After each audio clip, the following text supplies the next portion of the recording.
नमस्कार भक्तों।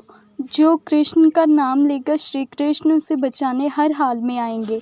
ऐसी ही एक कथा है जिसमें श्री कृष्ण स्वयं अपने भक्त के लिए गवाही देने आए। एक बार दो ब्राह्मण वृंदावन की यात्रा पर निकले। उनमें से एक बूढ़ा था और दूसरा जवान था। यात्रा का मार्ग बहुत लंबा और कठिन था क्योंकि तब रेलगाड़ियां और बसें नहीं होती थी। यात्रा के दौरान युवा ब्राह्मण ने वृद्ध की बहुत सेवा की। जब वृंदावन पहुंचे तो वृद्ध ब्राह्मण ने धन्यवाद करते हुए युवक से कहा, तुमने मेरी बहुत सेवा की है, मैं तुम्हें इस सेवा के बदले कुछ देना चाहता हूँ। फिर उस वृद्ध व्यक्ति ने अपनी पुत्री का विवाह युवक से करने का वचन दिया। युवक ने वृद्ध व्यक्ति को समझाया कि ऐसा नहीं हो सकता, आप तो बहुत अमीर हैं और मैं तो एक गरीब ब्राह्मण हूँ। पर वृद्ध व्यक्ति अपनी जिद पर अड़ा रहा। कुछ दिन वृंदावन में रहने के बाद दोनों अपने अपने घर लौट आए। घर आकर वृद्ध व्यक्ति ने सारी बात घर वालों को बताई, पर उनकी पत्नी को ये मंजूर नहीं था। वह बोली, अगर आप मेरी बेटी का विवाह उस ब्राह्मण से करेंगे तो मैं आत्महत्या कर लूँगी।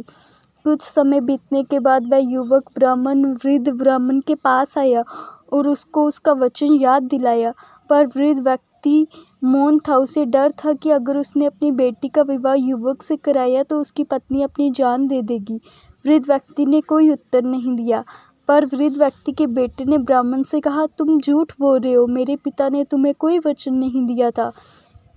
उस युवक ब्राह्मण ने कहा, तुम्हारे पिताजी ने भगवान के सामने मुझे वचन दिया था। वृद्ध व्यक्ति का पुत्र भगवान को नहीं मानता था। वह युवक से कहने लगा, अगर भगवान इस बात के साक्षी हैं तो तुम भगवान से कहो कि इस बात की गवाही दे। अगर भगवान ने गवाही दे दी तो तुम मेरी बहन के साथ विवाह कर सकते हो। तब युवक वृंदावन गया और श्री कृष्ण की मूर्ति से कहने लगा, आपको मेरी बात को सच प्रमाणित करने के लिए गवाही देनी होगी। तब भगवान श्री कृष्ण ने युवक से कहा, मैं तुम्हारी गवाही देने के लिए तैयार हूँ, लेकिन मेरी एक शर्त है, तुम मुझे किसी भी दिशा में ले जाना मगर पीछे पलट कर मत देखना। युवक ने उनकी बात मान ली और वृंदावन से चल पड़े। जिस नगर में जाना था वहाँ पहुँचने के बाद युवक ने धैर्य न धरकर पीछे मुड़कर देख लिया। अब मूर्ति आगे नहीं चल सकती थी, मूर्ति वहीं सीधे खड़ी होगी क्योंकि युवक ने पीछे देख लिया था। युवक दौड़कर गया और लोगों को बुलाकर लाया और बोला, देखो श्री कृष्ण साक्षी के रूप में आए हैं। लोग हैरान थे कि इतनी बड़ी मूर्ति इतनी दूर से चलकर कैसे आई। फिर भी भगवान श्री कृष्ण की मूर्ति ने सबके सामने ब्राह्मण युवक की गवाही दी। उसके बाद वृद्ध ब्राह्मण की बेटी के साथ उसका विवाह संपन्न हुआ। विवाह के बाद उस युवक ने वहाँ मंदिर बनवा दिया और आज भी लोग इस मंदिर में साक्षात श्री गोपाल जी की पूजा करते हैं।